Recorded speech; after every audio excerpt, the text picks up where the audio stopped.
Welcome back to the David Curtin Show here on today's News Talk. Now, I have with me, joining me in a minute, Graham Moore, who is the leader of the English Constitution Society. And he is doing some great work in actually teaching people and making people aware of the English Constitution and how important that is for our nation. Graham, welcome to the show. Thank you. Thanks for inviting me back. No, really good to have you. I had a great conversation with you a few weeks ago. You talked about some very, very important things because, one of the things that you were talking about is the difference between England and Britain as a concept. England being a nation, Britain being a civic entity, if you like. One thing I noticed in the news yesterday was Andrea Jenkins, the Conservative MP, saying that we need to leave the European Convention on Human Rights. I agree with that. We should scrap Tony Blair's Human Rights Act. I agree with that as well. But she also says she would like to see a British Bill of Rights. Now, to me, I find I'm a little bit uneasy about that. Because I think if you had a new British Bill of Rights, who would write it? What would it say? What's your take on that? So, first of all, we agree on so much, right? So, the heritage of England goes back 1,096 years, and previous to that, with the common law, customary law, and ancient usage. So, to make sure people understand, I'll answer your question directly, but before I do, I just want to nail this for people. Britain is an island, and Britain is a union, a political union. The Parliament is a political union. Unionists don't like nationalists, right? Because they consume the nations. And in doing so, they remove the power and functions and centralise their management. It is the opposite to the English way of governing people. So once people understand a unionist doesn't like nationalists, and it's got nothing to do with national socialism or anything like that, I'm talking about the concept of governance and being governed by the people, right? So what you've said in being finding some unease in the Tories, talking about a British Bill of Rights. Again, you've mentioned the European Union, you've mentioned the Convention, you've mentioned various things. People need to understand that the European Union tried to impose upon a number of nations, including the United Kingdom, which I call the disunited kingdom, and they tried to impose a constitution. And they failed, and then they renamed it the Maastricht Treaty. And the reason why the British as a union wanted to accept both the European Union Constitution and its renaming to the Maastricht Treaty is because they haven't got a constitution. The English have a constitution, the Scottish have a constitution, and it's really important that people understand that the Acts of Union protected both nations from interference with the rights. So I'll give you an example of this, and then I'll get into the English Bill of Rights so people will start to understand why it's so important. But people need to understand, if I said to a Scot that the Declaration of Arbroath of 1320 is British, they would probably give me a Glasgow kiss. And people should know what that means, right? You don't want one of those. Right. Well, so the answer is they know that the Declaration of Arbroath is one of their constitutional documents. And they know it's Scottish, it's not British. And when we refer the English to the Magna Carta, the British say it's ours. And what we say is, you weren't created until 1707. Our country goes back 1,096 years to 927 as one nation under God, by the way. We're a Christian nation. Let me just say, one of the important things about the English Bill of Rights is that at Section 3, as originally enacted, it protected us from the state and it kept all of our laws and charters of the past intact for our use as for ancient usage, right? So in other words, you can refer back to it. Sir Edward Coke was one of them many moons ago. The Magna Carta was not used for 200 years. And then Sir Edward Coke said, we have a law, we have a constitution, we have the Magna Carta. 200 years later, after the Magna Carta, we brought it back in history. We haven't got something in English law called desuetude. That means we don't abolish laws because they haven't been used for X amount of years. Everything under English common law is still law until it's argued against. So you can reverse a president. I'll give you an example. Wade in America, it was unconstitutional for the courts to make a law, which is what they did. And they said, no, it's for the states to decide on the issues, Wade versus Roe. So what I'm trying to say to you is the English Bill of Rights had Section 3. The British Parliament, by stealth, in other words, they didn't tell us, they repealed Section 3 of the English Bill of Rights. If you go to Section 1, if you go to Section 2, you will see that the English Bill of Rights cannot be repealed at any time because Section 2 tells you that there is a period, and the period is of the Convention Parliament. It was 22 days. And it said, if you want to make any changes to what we're putting forward here now, it must be done during the Convention Parliament.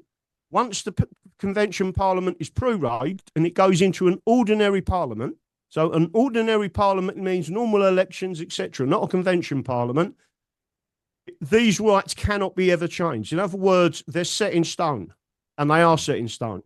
You can't change them by referendum, and you cannot change them. They're inalienable rights. You cannot change them in any way. So therefore, you cannot repeal it. Now, what they did, this is the British Parliament of 1867. They did it by stealth. They actually removed Section 3, and it was buried in the legislation of another law. And they removed that section. It is ultra vires, right? Section 2 is the part that again talks. So in 1867, they removed Section 3 in its entirety. In 1947, they removed the top part and the bottom part of a paragraph, Section 2. That was the section that said, this is a convention parliament. You cannot repeal these rights, even by referendum. There is no way you can change this. The point being, they buried again in legislation. This time it was the Labour Party. And they buried it in there with a tiny little clause in another bit of legislation to repeal it. Right? So there was a guy called A.V. Dicey that told everyone that Parliament was sovereign. What they don't tell you is he changed his mind and he wrote a book explaining that. That was in a case in 1953 in the Scots courts, and it was about Elizabeth II, the late Queen, and she was taking the name as Elizabeth II, and the Scots was arguing, you can't do that because we already had a queen, our own queen. You can't use Elizabeth II. To us, she's Elizabeth, whatever the number was. And this went into a constitutional hearing where the equivalent of the Attorney General, I can't remember the name of them in Scotland because it's a different jurisdiction to the English, they actually agreed and they accepted the arguments in that case that there is no authority whatsoever to say Parliament is sovereign. In fact, all of the authorities say the reverse, right? So what do we mean by parliamentary sovereignty? It means absolutism. It is forbidden in English law. The common law forbids absolutism. What you've got is a parliamentary, an elected parliamentary dictatorship. And it was the English Bill of Rights that forbid that. And what it said was it confirmed not that Parliament was sovereign. The English Bill of Rights instead confirmed the monarchy is the monarchy and can step in and veto bad law. The judiciary is the judiciary and it can step in and veto bad law. And Parliament is an equal power. It is the primary legislator, but it must act within the confines and the limitations of the Constitution of England. And that means even referring to Cromwell's written and codified constitutional document that at section 38 and 39, it actually states in there, one small paragraph, any law created by this Parliament that goes against an Englishman's rights is null and void. And if you go and read our constitutional documents, you will see that everywhere, including the English Bill of Rights. So what they're trying to do is steal that from you.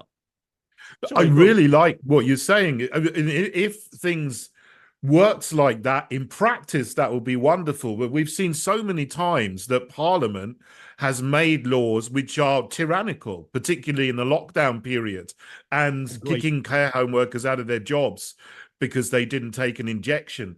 But how can we get out of this system and stop Parliament acting in such a way that it is repugnant to English common law?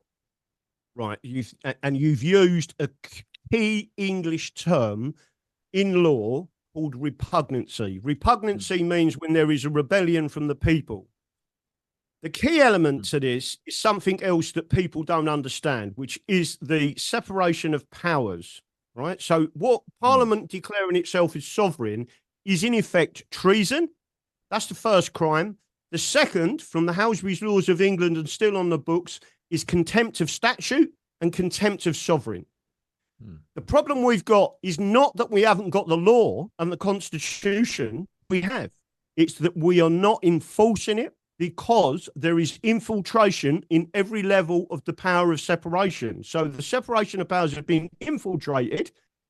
What the USSR did, once they come out of the Union, they purged the Soviet judges from the system. They purged the Soviet judges, the Soviet lawyers, the Soviet solicitors, and they cleaned up their system. You have to do that first. I'll give you an example. Anyone listening will understand this. When we voted in a referendum to come out of the European Union, by the way, we should never have gone in because it was unconstitutional. It was against the Bill of Rights. And that's why 2 years after they brought out the European Community Act 1972, it's a bit strange in 1975 to have a referendum. Why? Because they thought that's the only way that they could repair the error that they'd made, and it was becoming obvious to people who knew the English Constitution. So they decided to have a referendum. The problem is the English Bill of Rights comes from the Convention Parliament. Not even a referendum can change it, right? That's what it's there for. It's there to protect us from our ancestors. So getting back to your point of what you was just saying there. So we have got this situation. How do you change it? Well, there's another constitutional historical law that is not told to people standing in the streets, and they should know this. At the time, it was massive, right? It's called Ashby versus White, 1703. And that is literally that every vote must be counted. And at the count, what you're getting now is this massive group of people that are not voting. So not voting is basically abstention, or what's known as tacit agreement in law. And people have been conned by the Marxists to believe that not voting is the way that you disagree. That's not true. There is something else that you can do. It gets recorded, and I can show you the law on it, right?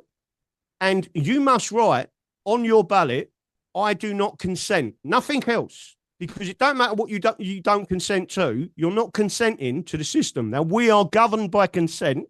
Ashby versus White confirmed that. Queen Anne pre-rode Parliament because of what the Parliament did, and they started to debate the rights of Englishmen. The court said, you can't do that. And Queen Anne said, you can't do that, because the separation of powers existed in England because it was prior to the Acts of Union. It was prior to the Unionist Parliament. So what happens is you can use that, and then when it gets to the count, all them people that have stopped voting, you write. You don't write. So don't forget, I run a political party as well. Right? Anyone who believes in this country, you should put the people and the country first, not your politics. Right? So we say, because as our manifesto, we've got the English Constitution, not a load of BS. Right? Right. I do not consent on your ballot. It is a valid ballot. Put it in the box, and when it gets to the count, by law, they have to count it. So then they say, and I'll give you an example, then they say, the I do not consent is 60,000 people. The votes for Conservatives, 1,000. The votes for Labour, 500.